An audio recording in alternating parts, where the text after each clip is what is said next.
Doctor Indu Chaudhary जी को कृपया आवे और हम सबका मार्गदर्शन करने की कृपा करेंगे। आगे डॉक्टर इंदु, आप लोग तालियां बजाएं एक बार।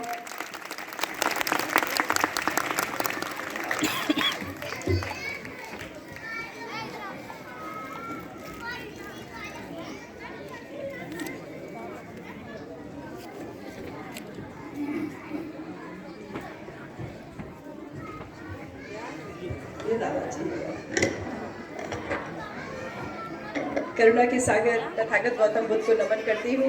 बोधिसत्व बाबा साहब डॉक्टर भीमराव अम्बेडकर को शत नमन।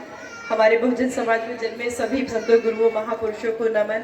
और आज जिनकी जयंती मनाने के लिए हम यहाँ उपस्थित हुए हैं, माता सावित्रीबाई फुले, उनको नमन। और मंच पे आसीन आदरणीय भिक्षु संघ को सादर बंदामी, और हमारे परम आदरणीय डॉक्टर आनंद जी और सार्थक सर्जिकल के डॉक्टर विनोद जी, और हमारी doctor Kunti madam, doctor Sharada ma'am, और सभी सम्मानित अतिथि जो यहाँ मंच पे हैं और सामने बैठे सभी उपासक उपासिकाओं, आप सबको जय भीम, नमो बुद्धाय। देखिए, मैं कोई ऐसी हस्ती वस्ती नहीं हूँ, ये सब इतनी सारी बातें बेवजह बोलते रहते हैं। यही बनारस हिंदू यूनिवर्सिटी में जैसे बाकी प्रोफेसर, वैसे हम भी प्रोफेसर हैं। आप कभी भी आकर के मिल सकते हैं। अंग्रेजी विभाग में, मेडिकल कॉलेज में नहीं, पहले बताते मुझे मेडिकल वाले 2 लोग यहाँ बैठे हुए हैं, तो अक्सर नाम के आगे डॉक्टर लग जाने से ये रहता है कि डॉक्टर है, लेकिन अंग्रेजी विभाग में हूँ, इसलिए बता दे रही हूँ कि कभी भी मिलने आना हो तो आप विभाग में भी आके मिल सकते हैं। कैंपस में ही रहती भी हूँ। हाँ, ये है कि कार्यक्रम की व्यवस्था के चलते कई बार नहीं मुलाकात होती है, बहुत लोग आते हैं, लेकिन आप कभी भी हमसे आके मिल सकते हैं। और कचहरी वगैरह और इस तरीके के कार्यक्रम में तो मैं बराबर पहले आती थी, लेकिन जब थोड़ा काम बढ़ा आगे और जगह पे हम लोगों ने काम शुरू किया तो थोड़ा सा वाराणसी से डिस्टेंस हो गया। लेकिन वाराणसी में रहती हूँ तो वाराणसी तो दिल में ही है, और बुद्ध की धरती है, तो इसको छोड़ के कहाँ जाएंगे। धन्यवाद करती हूँ अरुण प्रेमी जी का। प्रेमी जी शब्द शुरू में बोल रहे थे, तो मैं नाम इसलिए ले रही हूँ क्योंकि बीएचयू में जो स्ट्रगल हम लोगों ने किया, बीएचयू के गेट पे बैठ करके बीएचयू के वाइस चांसलर के खिलाफ नारे लगाना कोई आसान काम नहीं था, और उस काम को अंजाम दिया था अरुण प्रेमी जी और इनकी पूरी टीम ने।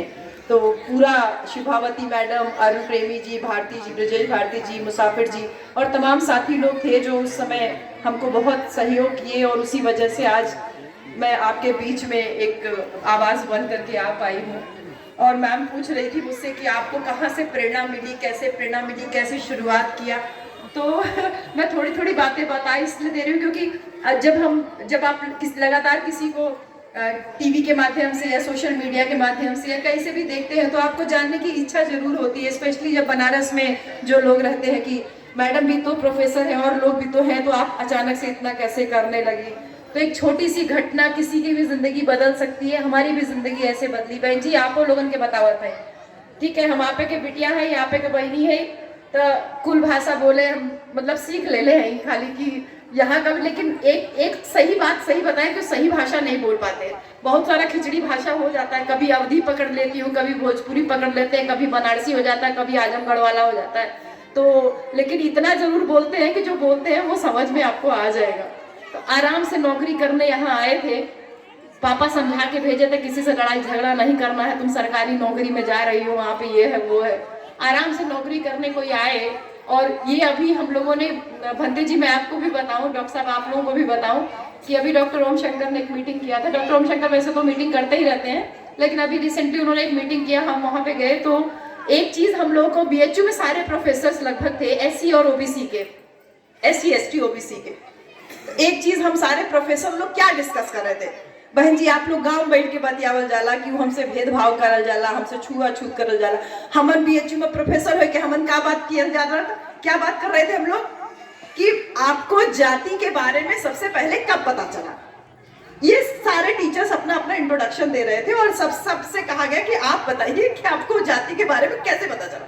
और 80% या 90% कह लीजिए टीचर्स जो वहाँ बीएचयू वाले ही थे सब, वो खड़े हुए और उन्होंने कहा कि हमको हमारी जाति के बारे में एहसास बीएचयू आकर के हुआ। फिर दूसरा प्रश्न किया गया कि कितना देर बाद हुआ, तो किसी ने कहा कि ज्वाइनिंग के 20 मिनट के अंदर मेरे से मेरी जाति पूछ ली गई, 20 मिनट के अंदर। और एक मैडम तो ये कह रही थी कि मैं तो आज तक नौकरी कर रही थी, पता नहीं कहाँ कहाँ आईआईटी वगैरह में नौकरी करके आई, और उन्होंने कहा कि मुझे तो मेरी जाति के बारे में बीएचयू में आने के बाद पता चला। मैं भले ऐसी कैटेगरी में यहाँ वो जनरल कैटेगरी में सेलेक्ट हुई थी, लेकिन लोग पीछे पड़ गए जाति के इतने कि पता कर लिए कि किस जाति की है। और वो कह रही कि मुझे यहाँ आने के बाद पता चला, जब मेरा प्रमोशन एक के बाद एक कहीं इंटरव्यू दे रही हूँ नहीं हो रहा है, तो वो जाति की वजह से। तो बहन जी, ऐसा नहीं है कि केवल आप लोग यहाँ रह रहे हैं तो आपके पास साधन संसाधन नहीं है। हम बीएचयू में प्रोफेसर होने के बाद में भी हमारी जाति हमारा पीछा नहीं छोड़ रही है। हम भी नौकरी करने के लिए गए, अब अपॉइंटमेंट लेटर लेके गए, अब जहाँ गए रहने के लिए प्रोफेसर वही 20 मिनट वाला बात कि यहाँ ज्वाइन किए हैं, और ज्वाइन करने के बाद जिस कमरे में रहने के लिए कैंपस में हमको भेजा गया, वहाँ का वार्डन पूछता है अपॉइंटमेंट लेटर लाए हैं, अपॉइंटमेंट लेटर पे लिखा है एससी कैटेगरी में इनका सिलेक्शन हुआ है, वो कह रहा है आप अनुसूचित जाति की हैं, आप यहाँ नहीं रह सकती। अब हमारा प्रश्न क्या होगा बताइए भाई?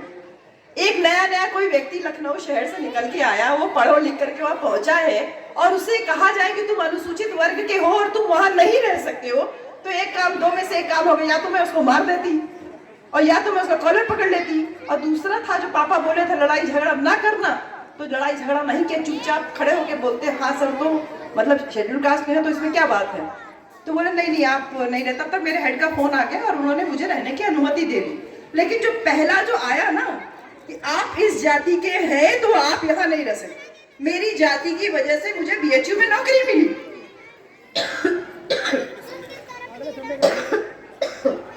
लेकिन मेरी जाति की वजह से मैं बीएचयू के एक क्वार्टर में नहीं रह सकती हूँ। क्यों भाई? सवाल पूछा ना, लेकिन ये सवाल मेरा अकेले का सवाल नहीं था। मैडम ये पानी ठंडा है इसीलिए मैं नहीं पी रही थी। हाँ नहीं गर्म पानी भी मत मंगाई, मेरे पास है पानी, लेकिन मैं पानी पी नहीं। Thank you doctor. आप बताइए कि मैं नौकरी पाई हूँ एससी होने की वजह से, बाबा साहब ने हमें संविधान में अधिकार दिया,